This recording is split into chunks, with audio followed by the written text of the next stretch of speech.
back. I'm Kimberly, and we're joined by guest host Jamie Wadley in Fuliana's absence, and we're continuing our discussion with Steven Gaffney. This week we're going to look at the practical side of honest communication within the workplace, whether it's from the board to the CEOs or all the way down the line, and also about getting that unsaid said. All right, let's go on to question 2. We've done very well. So this we kind of touched on, but it's going to go back into the communication as well. It's how do you approach a team member who believes they are working harder than anyone else when this is just not the case? Well, so I do believe that it's interesting.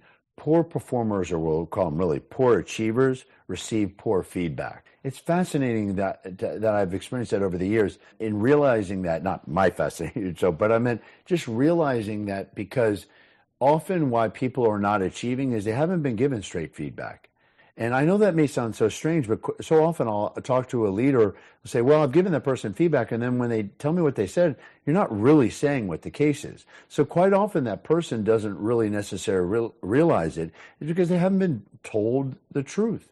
It's kind of been, hey, you might want to improve your communication, or, we need to achieve more. What we're not saying is, look, drawing that distinction of what I call, based on, it's out of Gestalt therapy, but it's basically notice versus imagine. Notice are the facts. Imagine is everything we make up, right, in our head. So basing the feedback on what we notice, not so much on the imagine. So an example might be, listen, I noticed 3 people have complained about you in the past week, and I haven't gotten any complaints about anyone else. What's going on? Or I noticed that other people are turning the report in at 5 o'clock on Friday, and you're not turning it in until Monday. What's going on? Or I noticed that people are saying that you're not achieving this goal with a customer, and what's going on? So in other words, inquiring based on facts. But what happens is people share a lot of opinions that really don't think move the needle. So quite often those poor achievers are receiving poor feedback, and I think it's up to leaders to give great feedback that not only calls on the facts, but then gives them a solution on what to do moving forward. Is there a place for peers to do that as well? Other team members to do it? Oh, absolutely. In fact, I like, when we talk about accountability, I like to draw the distinction between medium achieving teams and high achieving teams. Medium achieving teams are accountable to their boss, but high achieving teams are accountable to each other, whether or not the boss is around. In other words, to your point, we each are given feedback, but what happens is that I see a lot of people, well, I'm going to go to the boss, or, hey, you go to the person maybe we're reporting to, is, hey, can you hold that person accountable? But great teams, whether the boss or leader is around, are challenging each other. Hey, I notice, you're dropping the ball with this, and this hasn't been achieving. What can I do to help out? So it's putting pressure. And when you really look at great sports teams, I understand about coaching, but great coaching creates an environment in which people hold each other accountable, whether or not the coach is around. And that's what the standard we need to have with all kinds of organizations. I noticed that each time you prefaced one of those phrases, you said the word notice. Is that something that helps you as the communicator to reinforce that message? Yes, because I think that people share a lot of opinions. I mean, look at whether it's a political discourse in my country, the U.S., or just even on the world. You sit there and people sharing all kinds of opinions, but what are the facts? And now it's even hard to determine always the facts, but at least let's have a fact-based conversation, at least try to go in that dimension. And so quite often the reason why people are not achieving, or there's problems with each other, is because we're not really getting to what the facts are. And people assign bad intentions to things that often are very innocent. I'll give you an easy example. People who complain at work. Okay, maybe they're trying to disrupt, and maybe they don't care, but maybe they do care, because they often say that the opposite of love is indifference. So when I'm working with leaders, I'll remind people, listen, I'd rather have people who are complaining and negative than people who are indifferent. If they're indifferent, that's a bigger problem. But if people are complaining, they care. When they stop complaining and they stop saying anything, that could be a sign that they've given up. So again, people say, well, that person's being negative. Well, absolutely, I can get that. But why is that, and what can we do to turn that around? And that's by being careful not to assign bad intentions to something that may be well intended. Third question is about meetings. in these days of technology, are in-person meetings necessary? And the second part of that is, do they always need a written agenda? Well, we just did a national study on consistently high achieving teams. And what we found out was 69% of people admit and say that being at work face-to-face is more effective than remote. Now, let me just say something before people, oh my gosh, what is it? Look, I'm not saying remote is not appropriate for certain jobs, and I'm not saying hybrid is bad, but there is nothing that will ever take the place of being in the presence of another human being.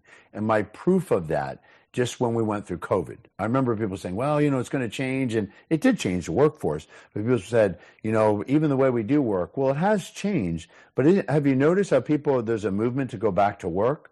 There's a movement to hang out with other people, to go back. It's like now restaurants are often overcrowded. We miss the connection, and there's nothing that's ever going to replace the connection of being in the presence of another human being. I'm not, though, saying that we should never do remote, video, or all those other things. They are tools, but they're tools. But one size does not fit all, as they say. But if we had to draw a tendency, there is something about being face-to-face. And that's why I see a lot of people bringing people together. And when I do a lot of sessions, it often is face-to-face because there's just nothing that can replace that. So does that make the communication more honest when you're face-to-face? So here's the thing, is great question. It's you could make an argument that when we have distance, we can almost be more honest. But the problem is that when you're face-to-face, or at least by video, you can see facial cues. You can see a lot of things, right? If the person looks away, or if they're doing something else, or little facial expressions, we do kind of have a sense. We don't know if somebody's lying, but we do know that something didn't right. And, something's not right. Like, for example, we've all had this experience where you see a friend and you just know something's bothering them. And they haven't even said anything, but you can tell by their demeanor something's off. But if you think about it, if it's over the phone, you only have tone to pick up. So that's why I believe, again, it's easier to detect that when we're more, at least by video or face-to-face. And instantly, the worst form of communication, which we haven't even addressed, but I got to get this out there. The absolute worst is email and texting. I mean, I've never heard of somebody said, I didn't get along with that person, but through email, now we bonded. Now we get along great. Because who knows? For example, somebody could say, I'm good with that, but they may not be good with that. They're just typing it.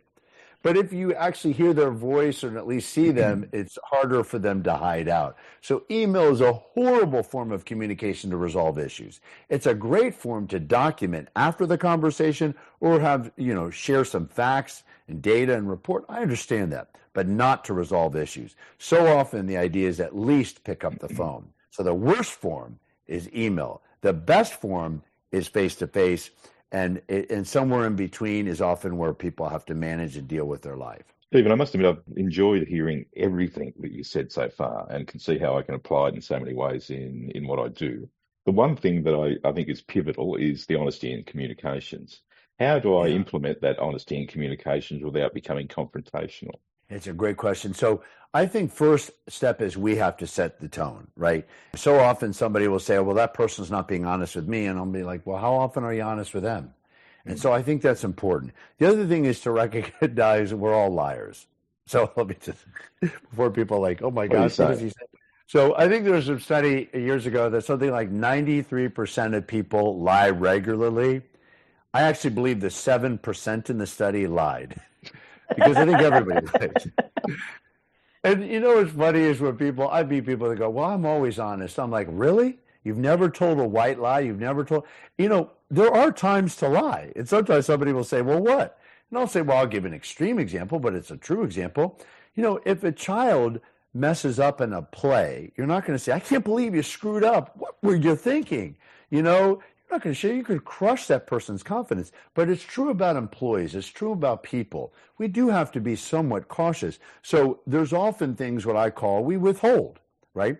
And sometimes it's good that we withhold that. I deal in the realm of when it's bad withholding and somebody feels surprised and blindsided. But the idea is that we're all withholding at times, sometimes white lies, and sometimes somebody will use that as an excuse. But sometimes white lies are things that we probably should tell that person. But my bigger point is to recognize we are all challenged with this. So let's deal with the reason why we lie. And the number one reason is fear. Let's face it. We've all had that experience where I really want to say something to somebody, but we're afraid they're going to flip out on us or get upset. Yeah. And why? Because they have. Have you ever had somebody say to you, listen, you can tell me anything, and you're like, okay, and you tell them something, they go, what? And you're like, oh, I should not have gone there. So a lot of it is watching our reaction, dealing with other people's reaction. We can talk about all that stuff, but we just have to kind of level set here is we're all challenged with this. And what we can do is at least make people feel safe, and they're more likely to share, which we can talk about. So I'll throw myself on my sword before I accuse anyone of anything too demanding, shall we say.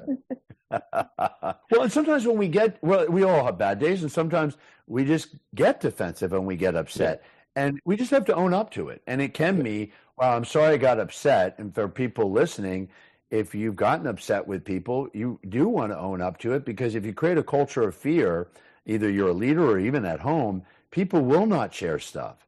And so there goes a long way to apologize. But again, if we apologize, we got to correct it. We've all met people who just apologize but keep doing the same behavior over and over again, and that doesn't help either, right? So, but I think apologizing, owning up to it, sticking with the facts, making suggestions, and sometimes we've got to be honest about that we're having problems being honest. So what I might mean by that is, let's say you have to work with somebody or deal with somebody who gets defensive. You might say, listen, I want to talk to you, and I'm concerned you're going to get upset. And if the person goes, what do you mean? You go, well, that's what I mean. I'm not sure where to go. But there's so many things we got to do, but the key is to get that unsaid said. That's critical to improving any relationship. Okay, thank you. Can we move to an organisational view? It's set in an organisation, there's a board, there's C-suite, there's executives at all sorts of levels. If we have an organisation that doesn't have a culture of honesty, where does it start?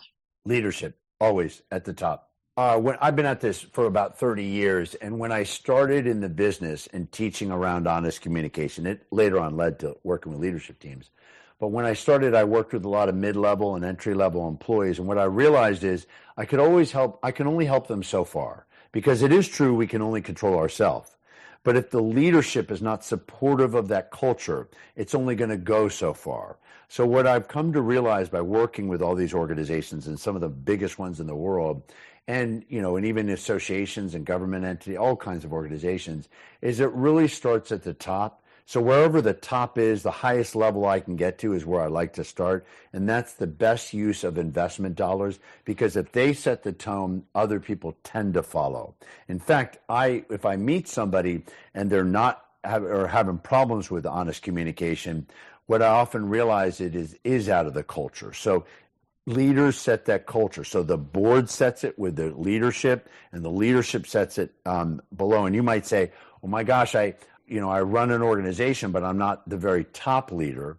Well, I've also worked with leaders on how to inoculate yourself against a larger culture that is not a good culture. So how can you work within a bad culture and create a good subculture? There's a way to do that, but still, whatever it is, we set the tone downward. It is our responsibility to create that safe environment. Is there a difference then between the communication side of things, where the board is communicating within the organisation, and where they are then communicating with stakeholders or with shareholders? There is that difference, and let's face it, there's often a lot of friction, and I've witnessed this, between the board and the leadership of an organization. Sometimes they're meddling, and sometimes it's right, or sometimes it's wrong, but we can go there, but there's often is that friction. And so, again, what it still comes down to is getting the unsaid said. How do we work better together? So, for example, I remember working with the president of a company, and the board was, micromanaging. But that was out of fear, because he was somewhat limited, because he wanted the board to fire him. And yet it's like, hey, back off to some extent and let me do what I need to do. So I worked with him on the messaging and how to deal with that. But I've also worked with boards too, where even board members disagree. And that creates a lot of friction. They might be from different organizations and different perspectives. So the board is a mess, which creates, again, problems downward. So it's interesting. And sometimes people have an over-reliance on stakeholders and they stop leading, they follow.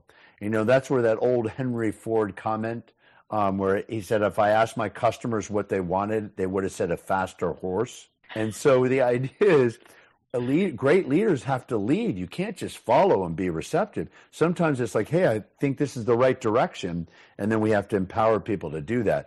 But you're raising a really interesting issue because it gets very complicated at the top with all kinds of things. But it still comes down to getting the unsaid and not only creating a safe environment, but I want to go, there's other tools too and tips. And another one is rewarding honesty.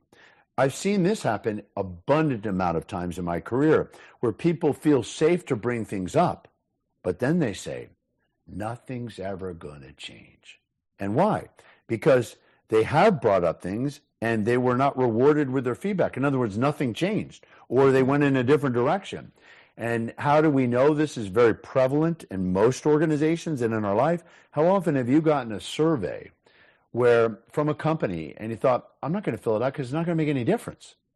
So employee surveys, it happens. So it's really important to not only make people feel safe, but another really pivotal pillar, you could say, is to rewarding that honesty. And sometimes leaders are not really great with rewarding the feedback. In other words, doing something with it. That too, for me, raises an issue. Just when you said the surveys, that I filled out one recently and it was about giving some good feedback and I have heard nothing.